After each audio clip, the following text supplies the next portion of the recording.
Hey, comic book fans, welcome back to Comic Book Corner 2.0. That's right, guys, you are getting ready to experience another one of Mike Spiderslayer's comic book countdowns. That's right, where each week I gather all my books together, I make a decision on what I want to be the worst comic all the way to the best comic.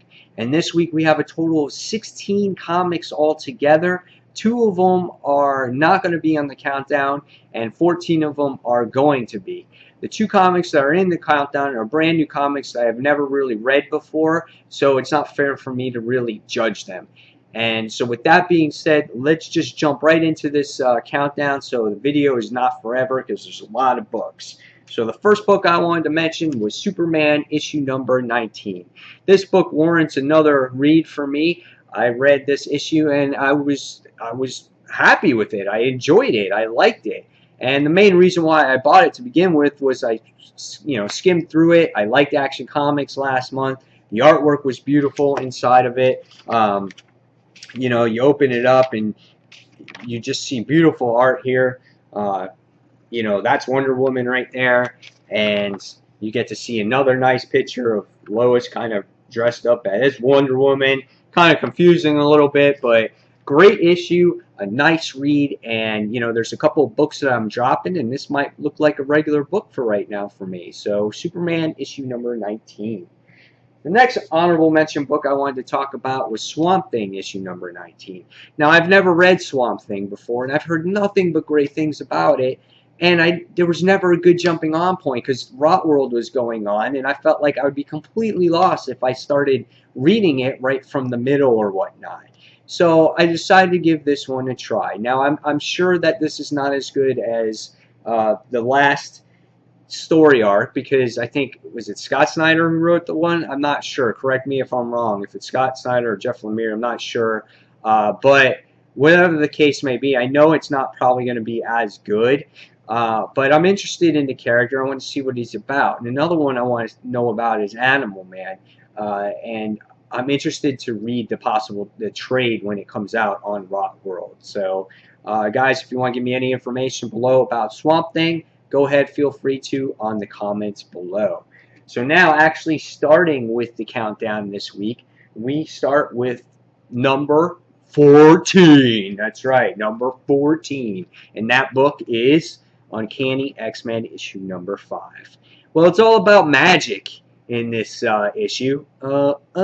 It's magic. Yeah, whatever. Anyway, if you know that, that's an 80s song. You know I'm old. So, anyway, has to do with magic, about what happened in her little brief spell, and she's like, freaking out in the actual issue. I found myself not caring in this particular issue about her. I just did not like the art. The art was done by Fraser Irving, and I didn't dig it. Pacello wasn't the artist in this particular book, and I find this style of art like really gloomy and dark, and I get where they're going with it, just for the fact being it has to do with magic, and it has to do with all her darkness in her realm and everything else, but I found myself I don't care. I don't really care about what's going on with her.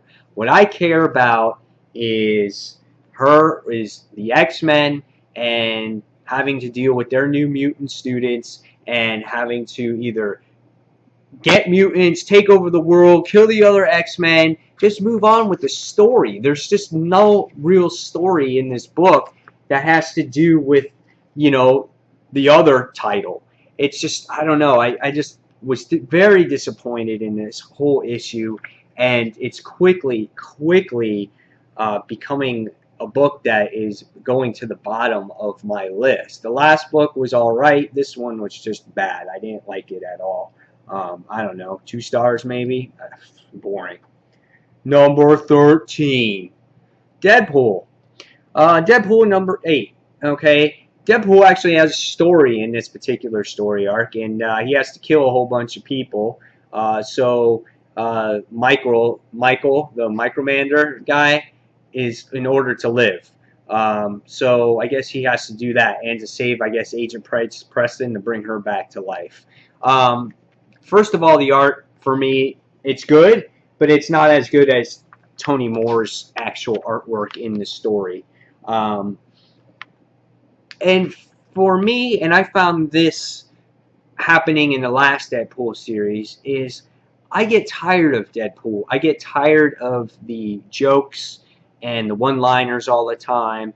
His personality starts getting old when he's talking to himself all the time. And um, I found that the story doesn't hold me or grasp me really well because most of the time there is no real story. There are one or two issues, one issue, and there's just no relevance here. Uh, I I don't know. The only thing that grasps me at the end of this book is that Deadpool had to get. I guess Deadpool gets shot, and these people take organs from him. You know, I was like, okay, that's pretty neat. I wonder where that's going, where these organs are being used for. But besides that, I wasn't happy with it. So same thing. I give it like a 2.5 out of 5. Some people may like it, find the humor really funny in this book, but personally, me, I didn't. Number 12, Scarlet Spider.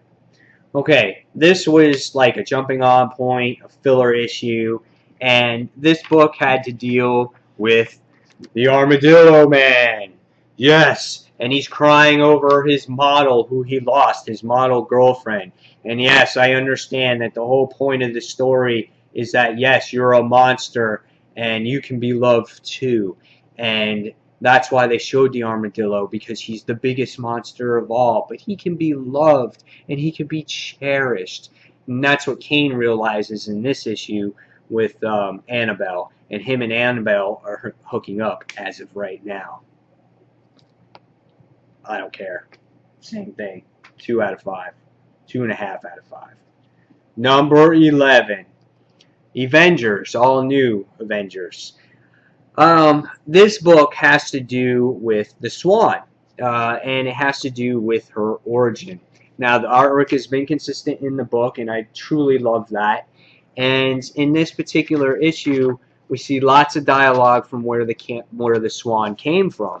And in the last issue, you get to see a battle brewing between our Illuminati and Terrax, which was pretty cool. And but the battle is like really short-lived, and that's what I was really looking forward to seeing in this issue. And what was cool was when you saw the battle, there was no words. It was just panels, splash pages, and just really awesome action in that aspect.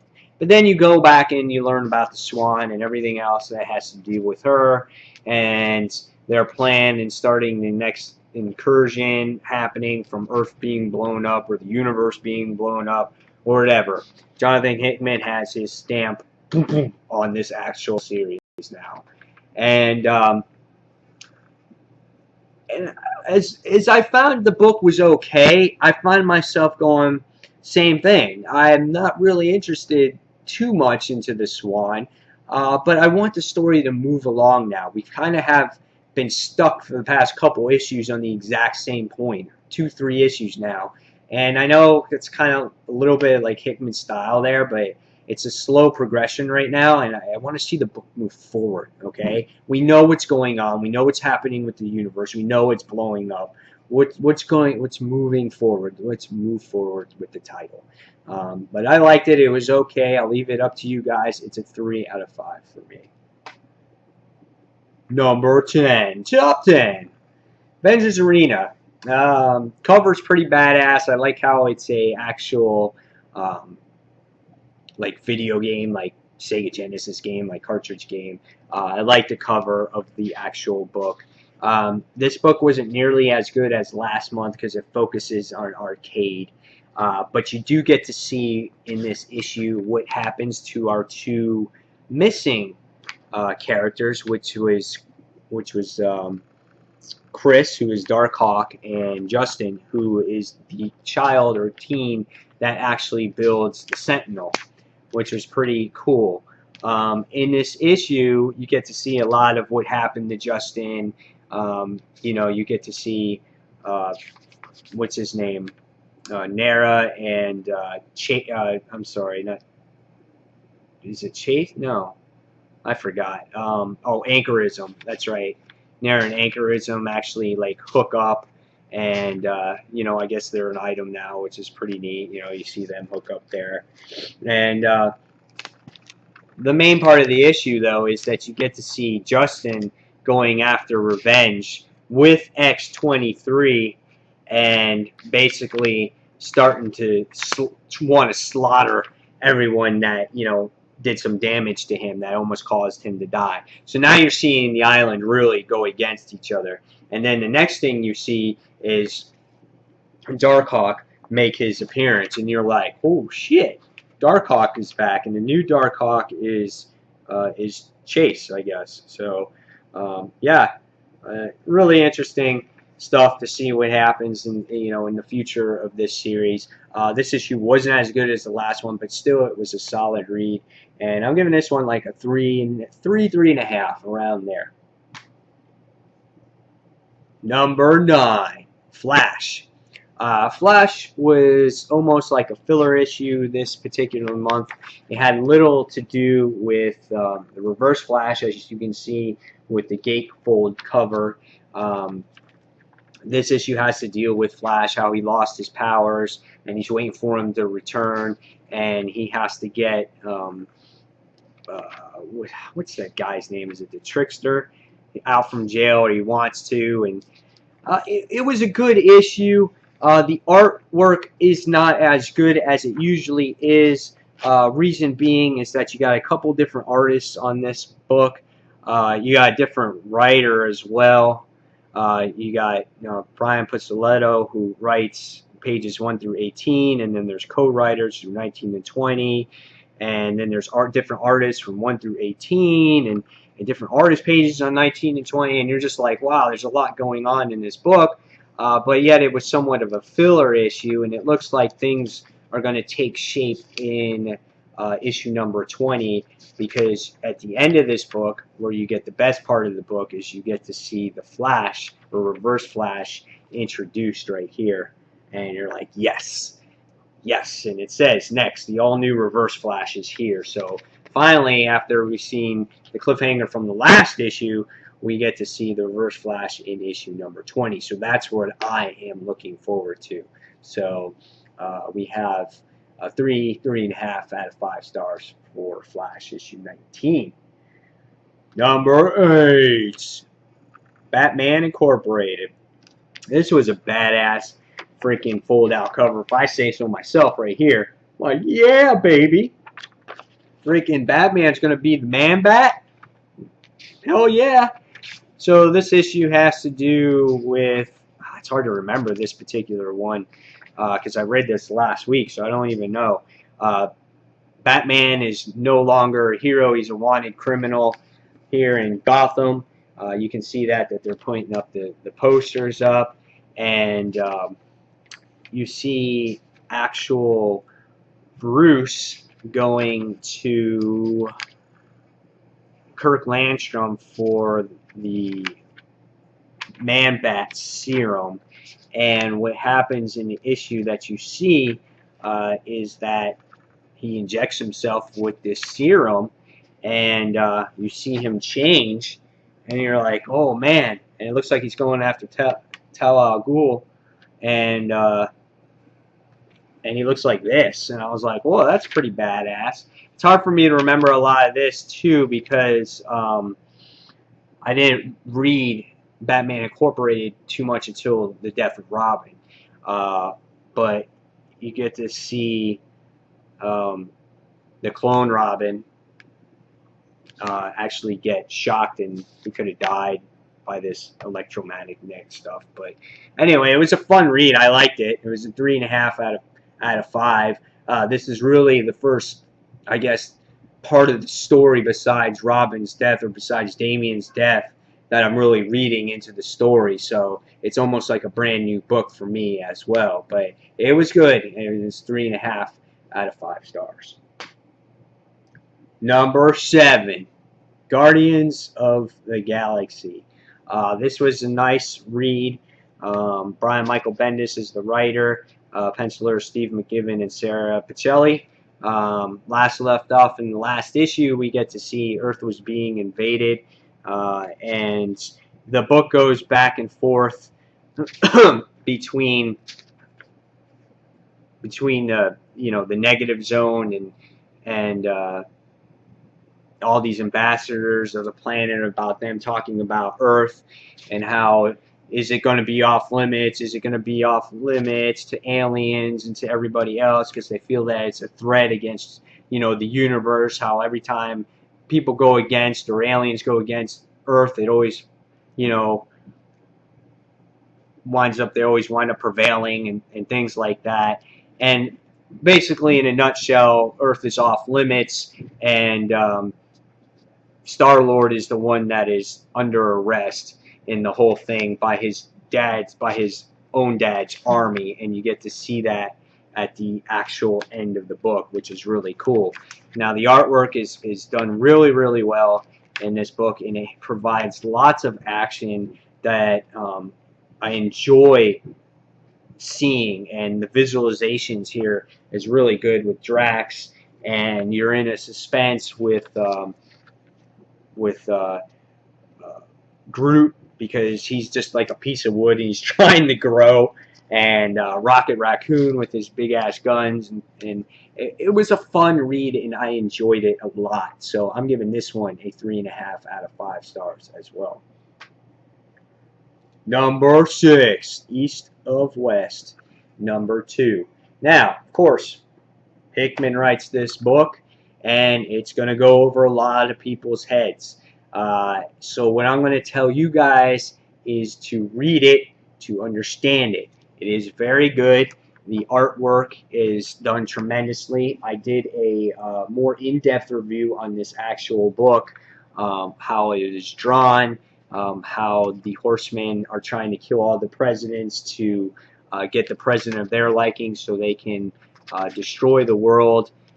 The man with the cowboy hat, his name is Death, and he's basically in search of his wife, which is this young lady right here. And that's why he's kind of not part of the Four Horsemen right now. So it's an interesting book. It's a Hickman book. I like it a lot. I'm just letting you know that you have to really read it a couple times to get it. So I'm giving this one a 4.5 out of 5. The only downgrade is just a little bit hard to understand. I enjoyed this a lot. Number 5, top 5. Red Lanterns, issue number 19. Dude, I dogged the shit out of Red Lanterns last month. This month, since the Rise of the Third Army, or Rise of the First Lantern, sorry, part 12, finally has progressed forward, and the story's progressed forward, the issues are actually really good. And this issue has to deal with Atrocitus being killed. Oh, I don't know. But this issue was good, just the fact being that Rancor's disguise is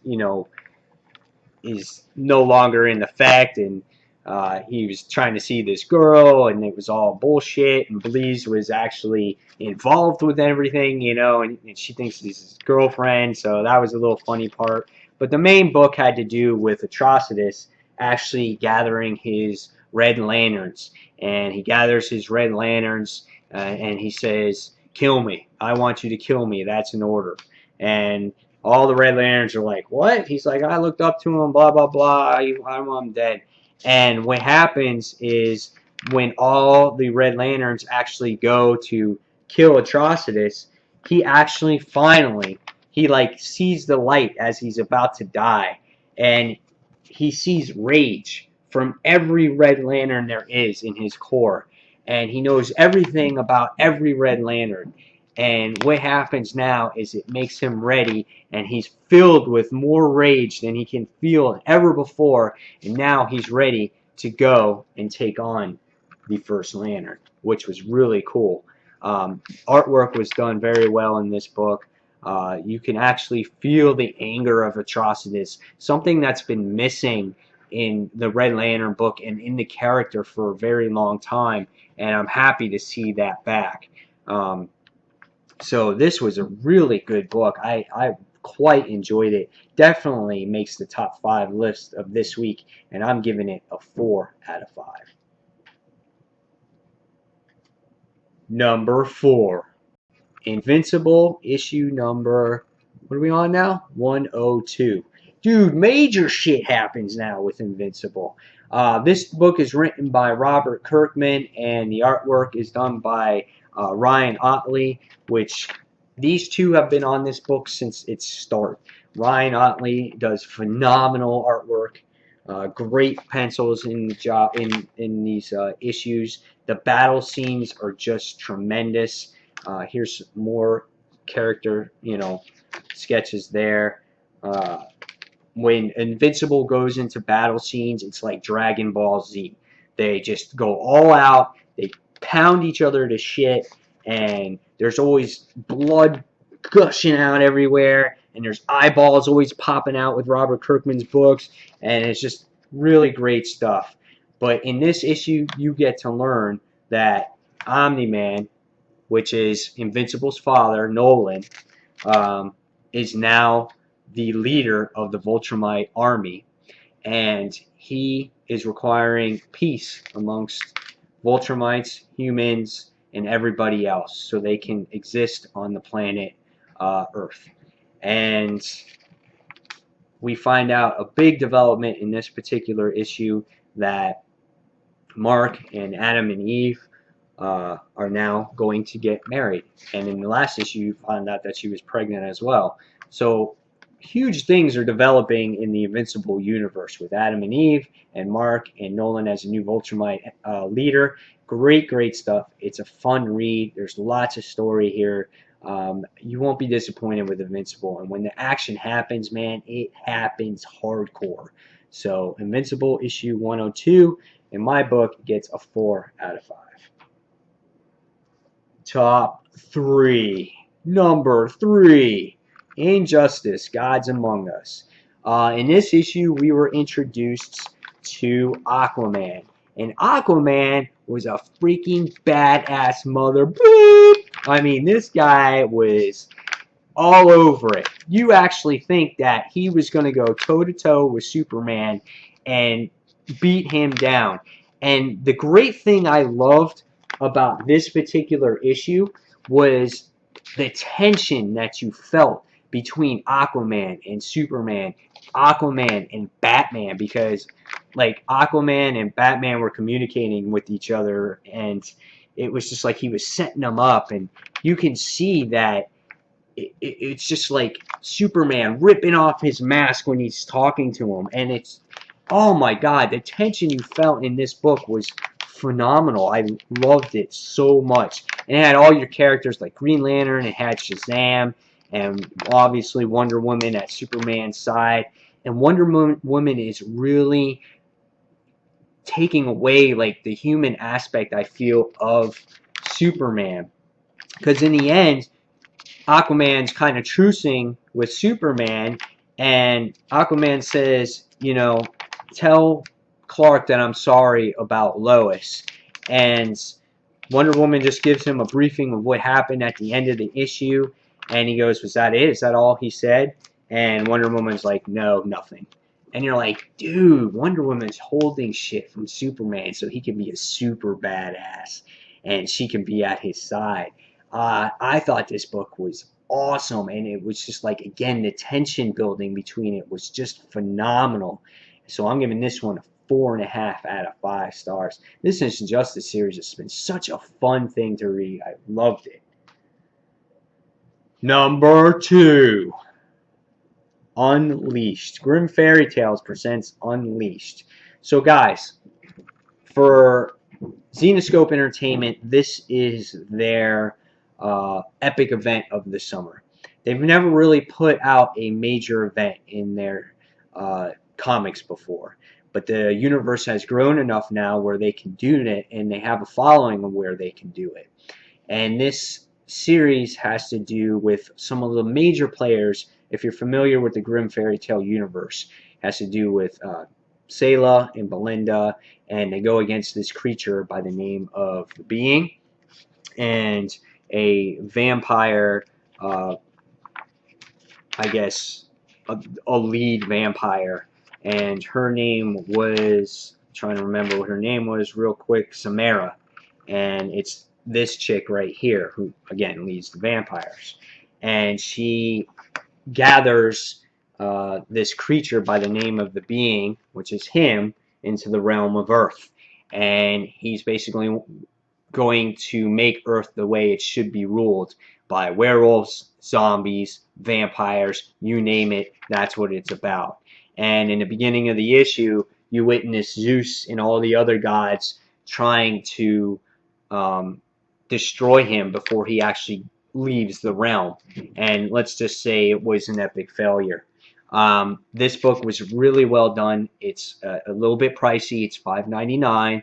But it has great artwork.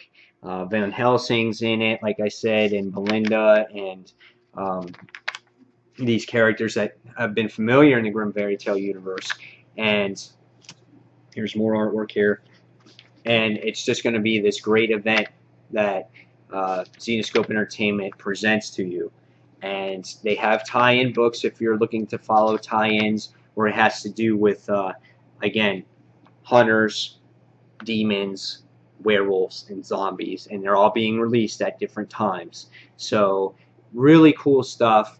I highly recommend this book. If you want a more in-depth review, I have a review going up right after this video on Dark Avenger Inc.